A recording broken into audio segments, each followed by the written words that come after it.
Hello, friends. Welcome to the Career Guru podcast. I am your host, Steve Yanovsky. What a glorious day it is to start your path in a new career. Doors are opening here at the Boston Career Institute even as we speak. And I'm here holding the key for you. So tune in, stay sharp, and enjoy yourself. This is going to be great. Hashtag Let's Career Up. Good day, everyone. It's nice to have you back. It's nice to have me back. I'm your career guru, coming to you across the internet waves. We're here talking today to two of my former students and current employees, Milene Silva and Cheayann Castriotta. They're wonderful people. I love working with them. Sometimes I feel like I'm working for them. It's great to have them on the show today to discuss their particular journey, how they got to be where they got to be, at the heights, at the pinnacle of their career at the Boston Career Institute. Let me introduce the two young ladies that are going to be speaking to you today. Milene Silva. Milene, please introduce yourself to the Guru Land. Hi, hello everyone. This is Milene Silva. Nice meeting you. Nice being here with you guys. Thank you. Cheayann, your turn. Hi, my name is Cheayann Castriotta. Good to see you or be here with you. That's wonderful. It's great to be with both of you today. It is my sincere pleasure to be able to speak with you and to ask you to share your particular story with our aspiring career gurus. Some of these folks may be in your classes even as we speak, because this particular broadcast will be sent to them as well, so they can listen and learn a little bit more about their teachers. Milene, what is your current job title with the Boston Career Institute? So I'm the lead medical instructor with BCI. I've been working with BCI for 7 years, and it's been a journey. I love it. I love what I do. I love teaching the students and having the students out there. Every time that I go to a hospital, to a clinic, I see a student, a former student working, and it's just amazing. It's very good. It is amazing. 7 years. How time flies. My gosh, I remember when you were first a student in my class. Yeah, 10 years ago. Yes, it's amazing. You are a very gifted student, so I'm very glad that you came back. Tell us a little bit about your background before you got into healthcare. Tell us a little bit about the work that you used to do and continue to do. Just a little bit about you. All right. So I was born in Brazil. My family, like my grandfather, was a pastor in Brazil. My father, a pastor as well. So we moved to the U.S. because my father and my mother, they were invited to plant a church here in the U.S. So we moved here, but when I did that, my dream back in Brazil was actually to be a doctor. And I was actually signing up to go to the university there on that year. But I moved here and things changed. But the medical background, like the wish, the dream was always there. So I came here, I helped out with the church, but also I had to go clean houses like most of people from Brazil that come here. They moved here and we start like cleaning houses. But I always had that dream to at least become a nurse here. And eventually, after working with the church, my husband is also a pastor. So I helped him also with another church. And always working with people gave me like great joy. Like I loved being around people. I did do a lot of administrative services there, but also worship team. There was a time in my life, my kids were already like growing up. And then I was like, I never got to be a doctor. Maybe it's time for me to do nursing. So I talked to a friend and she told me about medical assistant. She actually was a student in Brookline before. And she told me, Milene, why don't you do medical assistant? And then maybe if you go to work in a clinic, they can actually help pay for your nursing school. So that was the plan. And I came to BCI. I actually registered in Malden. Steve was my instructor. I loved his classes. He was so fun. And like even to this day, I use like stories that he told me when he was my instructor, examples that really worked like for me to understand better about something. And I use with my students still. And I graduated and eventually I met Fred, which is another boss of mine. Like he is the director of the school as well. And he offered me the position to just see if I was good teaching and to work with students. And I did it, like I applied for it, and then I became the lead medical instructor, and I've been with them, with you guys since then, and I love it. Well, you're exceptionally talented, and at this point in time, you yourself have trained thousands of people. How does it make you feel? Oh, like proud and happy. Like it's really good. In the class, it's not just like about like we're teaching, but we are also like having some type of relationship with them. Like people can get here and then like we laugh together. Like they're having a bad day, but then like things get better. And it's just really good. Like I love being around them and being part of their lives.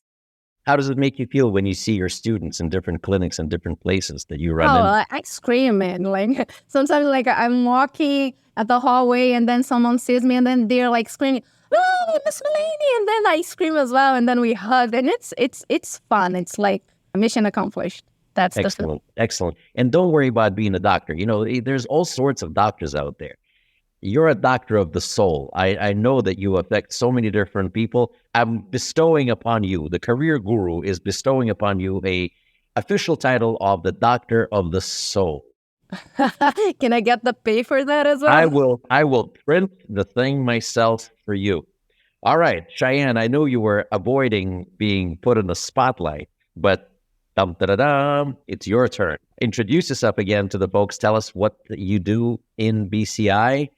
And remember, Milene spoke for about 4 minutes. You're stuck for 4 minutes. I need airtime with you. Let's go. Cheayann, take it away. So my name again, I'm Cheayann Castriotta. I am one of the instructors here for medical and also an e-learning coordinator. So I track people as far as their online classes go, NHA, SimTech, all of that. Tell us a little bit before you go on, NHA and SimTech and all that, and that whole thing that you glossed over being an e-learning coordinator. Explain a little bit what that actually is, e-learning. E-learning. So we partnered with a platform called NHA, National Health Career Association. It's an added certification that we have for our medical students. National certification, correct? Yes. Mm-hmm. So it's a big deal. Yeah, it's a huge deal. It's awesome that we do this. So we've built in a lot of their study material into their program. So in theory, by the time they're done taking classes here, they should be close to ready, if not ready, to take that national exam and have that added certification, which can open up more job opportunities, money opportunities, which is great. So it's really good for them. It's good for everybody. It's not just good Yes. for our students. As you know, many employers require certifications, not just from a school, but national certifications. And NHA offers a whole host of certifications that we offer to certified medical assistants, medical office administrators, phlebotomists, EKG technicians. You know, they do it all. So we offer these certifications, and little old you is in charge of all of this stuff. Not a small feat. I'd say it's quite impressive and quite important for everyone. Tell us a little bit about how you're enjoying interacting with students on this e-learning platform. Do you feel like you have direct interaction with the students and how that goes? Because we want to share with the people what it's like to learn online. Today, learning online is a reality of life. Everybody has to do some online and computer learning. You can't get away from it. Tell us a little bit about how you interact with the people, whether it's scary or not, you know, whether it's difficult. Give us a little feedback so people feel empowered to pursue this with your guidance. It's great. In 2020, when COVID happened, we as a school switched towards this e-learning platform. So it was a little difficult at first for everyone to navigate, but now that we've been doing it for about 3 years now, it's great. I have interaction with students from all campuses, not only the students that I see physically. I have an open dialogue with all students. And, you know, we have a lot of helpful videos, how-to videos, Microsoft Teams a lot to chat with students. I feel like I can connect with students a lot more, and I'm constantly in touch with students. So I feel like now they get a lot more from us. There's a lot more to learn, and they get a lot more out of it. Being able to do stuff at home. We have a hybrid program, so students are physically with us for a couple hours a week, but there's a lot more for them to go over, study, learn, have access to. Now, you oversee about 350 students a year yourself. That's not a small feat. That's not a small accomplishment. I mean, I'd like to, you know, you and Milene both, you're fantastic instructors. You know, this doesn't happen all on its own. It takes time to develop. You take professional development courses. Tell us a little bit about your students. Do you feel like they inspire you to do better, on their own? How do you feel? They don't necessarily see you face to face all the time. I know Milene is with them all the time, and she gets to see them face to face a lot more than you do. You're kind of behind the scenes, one of those unsung heroes of Boston Career Institute, doing your magic with a computer, but nonetheless. Tell us a little bit about this.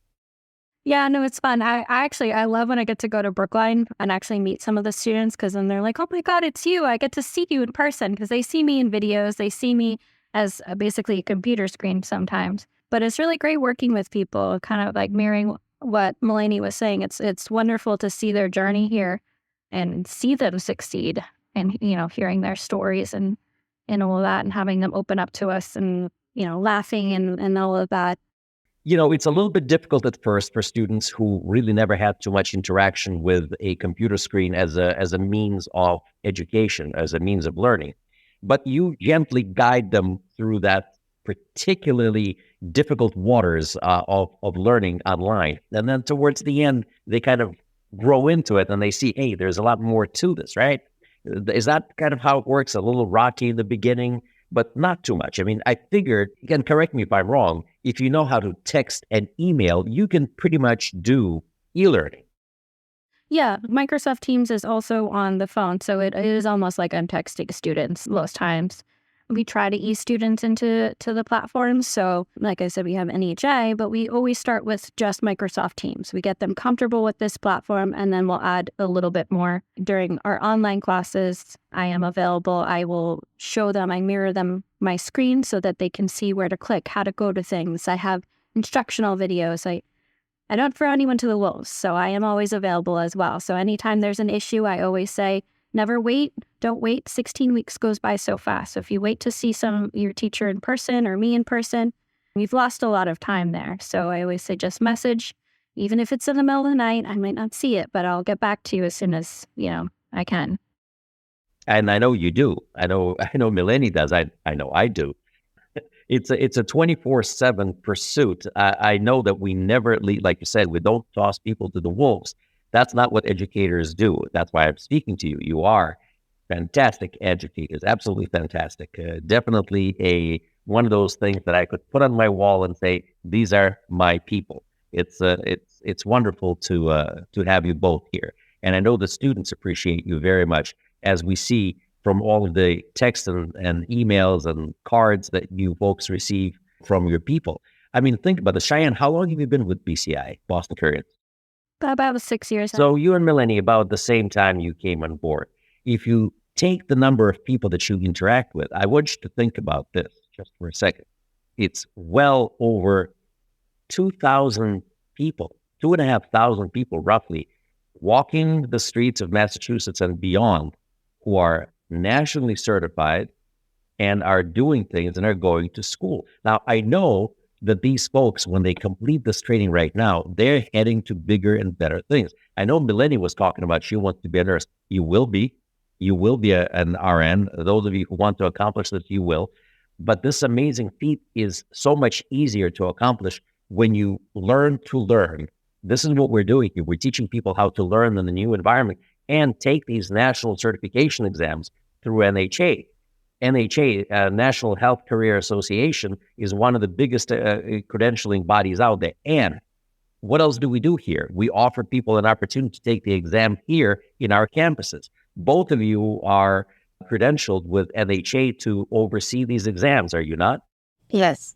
Sure. So what does that, isn't it wonderful that a person who's already going through their education in this campus, they feel comfortable, they feel empowered to take these tests. They don't have to go to a crazy testing center to take an exam where they're going to be further intimidated. No, they're coming home to their classrooms, and under your gentle supervision, gentle but strict supervision, they take these national exams and they pass them. I want to mention one thing. NHA exams and, let's say, the nursing board exams are extremely similar in their structure. And I want to let both of you know, as you will be pursuing further education in nursing, and I know you will be, with our help here, you will do that. When you're ready to take those exams, you will take them. They're going to be much easier for you to take. I know we write a lot of recommendations for our students who complete our education. They call for and they write in for references. We write lots of references to people who go back to schools. I don't want to steal words from Neil Armstrong, but it's a one small step for man, one giant leap for mankind. This is exactly what happens. And our students' success when they go through this program, when they increase the amount of money that they make, the benefits that they receive, they tend to inspire other people to go further, to find their way to us or to other schools. Of course, better for us because we're a better school. Are we not? If we don't toot our own horn, who else is going to do that? Except our students. They give us a lot of positive feedback and constructive feedback so we can improve our performance. A lot of our former students come back and they become members of our advisory boards for these programs, and they give us fresh perspectives on how we need to improve ourselves. So this is great. What else can I chisel you ladies about? Well, you were talking about feedback from students, but we also get feedbacks. Like recently, we got an email from a site that we sent students to do internship. And I was so happy with that email because the site, the director there was saying how well prepared our students are. And he was amazed. All the students that you guys send here, they are so well prepared. I just want to congratulate you guys. And that was amazing, hearing from them. Okay, they get people from different schools and they are amazed with our students. So that was really good. So why do you think they're so well prepared? What gives them that preparedness? What do you think is the main point here in BCI that makes our students a lot better prepared than most other people going into internships or even employment? What do you think that is, Milene? In my opinion, I think it's because all of us instructors, we actually go by the rules of NHA, the standards, which is the national certification. We did that by ourselves, as students, and we have the certification. So whenever we teach them, we actually teach them based on what is nationally mandatory or right. Some people would learn skills, but not the way that they should be doing that. But also because I think we care. I think that makes all the difference. Whenever we have students here, we really want to see them succeed. And we really put effort into helping them out one-on-one. And I think that makes the difference here. Well, Cheayann, what about our hands-on training? Do you think that training is helpful to the students that go outside into the real world? Because we provide internships for our students. We place them in real clinics, offices, and hospitals. How's our format in the classroom helping students achieve comfort level with clinical performance? Absolutely. I mean, their second week here, they're practicing phlebotomy, and that becomes a skill. We practice these. What's phlebotomy? Every week. Not everyone knows. Say it again? What exactly is phlebotomy? It's a scary sounding word, but what is it? It is a scary sounding word. Drawing blood. It is not as scary as it seems. Most students are a little nervous on their second class here that they're drawing blood, but by the end of class, they're like, oh, that wasn't so bad. This is fun. I love doing that. I mean, for me, that was the first thing I learned when I came to BC. I was actually told by a family friend I should get into healthcare a long time before I came here. And she was trying to get me into a phlebotomy program else at a different school. I was terrified. I thought the idea was scary. And I come here, what do I do on the first day? Who was the first person to draw blood? It was me, and I loved it. It is my favorite thing to do now. So it is not as scary as it sounds. But we have students practice these skills every week. They're here for 16 weeks. Give us a little rundown of the skills, just a little bit. On their first class, they'll learn vital signs. Then they learn phlebotomy, injections, EKG, CPR, different lab tests, lab skills, eye and ear procedures, sterilization procedures, things like that. So each week they come in, they're going to learn a new skill, and we're going to practice it. So we take a lot of time with the students, hands-on, practice one-on-one. Yeah, I know people. I have students who have said they've been in nursing programs and they wanted to jump in the field right away, and they don't get to touch needles until they're doing their clinicals years after starting. So it's a unique thing that we jump into that kind of those kind of procedures right away. It's an amazing thing you just mentioned. I completely forgot about this, that what we have in BCI, and we have specialty classes for students who are in pre-med or in nursing schools, or people who want to go to physician assistant or nurse practitioner training programs, or people who want to be dentists. They come to BCI to actually learn these skills while they're in college so they can increase their chances of admission into these professional venues of study into healthcare. So we do have these people who are, they really want to kind of either test their waters, before they commit themselves to a lifetime of learning and spending hundreds of thousands of dollars for their education. They come to us while they're still in undergraduate school trying to learn these skills. We have these special courses for these folks who are interested. And again, like I said, we write an awful lot of, I personally write an awful lot of, what do I write? Recommendation letters. Thank you.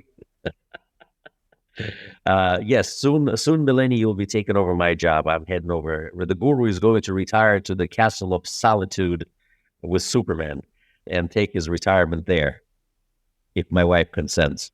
In any case, so this is great. This is great stuff we're doing here. What would you say to people who are on the fence if they should pursue this education? They should pursue this training. If they're scared to go, oh, I can't learn online, or oh, I'm not smart enough for this.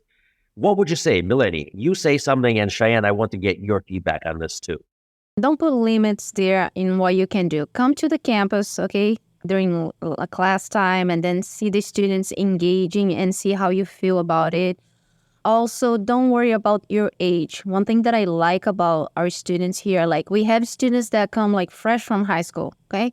Young kids, that could be my kids actually, and they're studying, but we also have people on their 50s, on their 60s. So it doesn't matter your age. Also, it's not about you having, because I know that we have people from other countries, and it's not about if you speak a perfect English. Of course, you have to understand us. Okay, the class is given in English, so you have to understand, you have to communicate. You're also going to have to go to the field, talk to the provider, talk to the patients. But it's not about having a perfect English. That's not the point. So don't put limits into what you can do. Come here, call the office, set up a date for you to come and visit the school and actually see how you feel about that. So you're saying is that we actually allow people to come in and observe the class while it's happening? Yes, it happens a lot. That's fantastic. That's fantastic. Cheayann, sorry, Milene. Go ahead. And like many times, like people will come, visit, they like it, they are so excited, and they sign up in the same day. Amazing. Cheayann, what's your perspective on all this? Give us your take from your realm. I would just say don't wait. Don't be afraid to call. Don't be afraid to ask questions. Come in, like Milene said, you can come and visit us, come meet us in person, and just watch the class for a little while. Usually, I did this in Malden on Tuesday. I stood with a student while we watched another instructor do a blood draw with another student. And I walked her through everything. I was explaining things. So don't hesitate. Don't be afraid. Just take the jump. Take the leap of faith if you're thinking of this. Do it. Healthcare is a great field to be in. There's always job. There's always work. There's always room to grow. So if you do love this, you could be a nurse. You could be a doctor someday. And like Milene said, it is never too late. We have students who are in their 50s. We have young kids in here, and we have everyone in between. If you're an older person, you're thinking, oh, I wish I did this in my life. I want a career change. It's fine. Do it. Just do it. That's what we're here for. Let me tell you something, ladies. As a director of education and one of the founding members of this great institution, and I can say that this is a great institution. We've been here for 20 years, and many, many thousands of people who graduated here in the last 20 years. I'm proud to have you both as instructors, as educators, as mentors, as doctors of the soul, all working here in BCI. It is truly a labor of love. It is truly a gift that both of you possess, and all the instructors who work here are the same way. You're just a representative of the rest of the body of our educators, clinical trainers who work here, people who give their time and effort and their knowledge and their skills to all the people who are trying to make something better of themselves, professionally speaking. So I want to take this opportunity to thank you both very much for doing God's work here, to helping a lot of people, thousands of people, in your case, tens of thousands in mine, because I'm older. So I want to thank you both very much, and I want to thank you both for being here with us today in Guruland. sharing your knowledge, your experience. Thank you. Thank you once again. Thank you, Steve. Wonderful to be with you here in person in our Career Guru studios. And I look forward to speaking to you again very, very soon. Thank you both very much. Thank you very much. Thank you, Steve. Bye. Well, friends and aspiring career gurus, this was fun. Thank you for tuning in. I feel enlightened, I feel empowered, and I'm feeling grateful that we spend time with you. For more information about Boston Career Institute, please visit our website, bostoncareer.org. Boston Career Institute has 3 campuses located in Brookline, Massachusetts, Malden, Massachusetts, and Lowell, Massachusetts. Call our toll-free number, 888-383-6058. For questions, comments, and or information about our podcast, email me at thecareerguru@bostoncareer.org. The Career Guru podcast is available on Apple Podcasts, Spotify, our website, bostoncareer.org, or wherever you stream your podcast. Subscribe, stream, rate, and review our shows. Your rating and reviews help our show reach new audiences. Produced by PodPro Entertainment, the Career Guru lives within a network of podcasts located at podproentertainment.com. # The New Radio. Looking forward to seeing you soon. All the best to you. My name is Steve Yanovsky. I am the Career Guru. May God bless you. # Let's Career Up.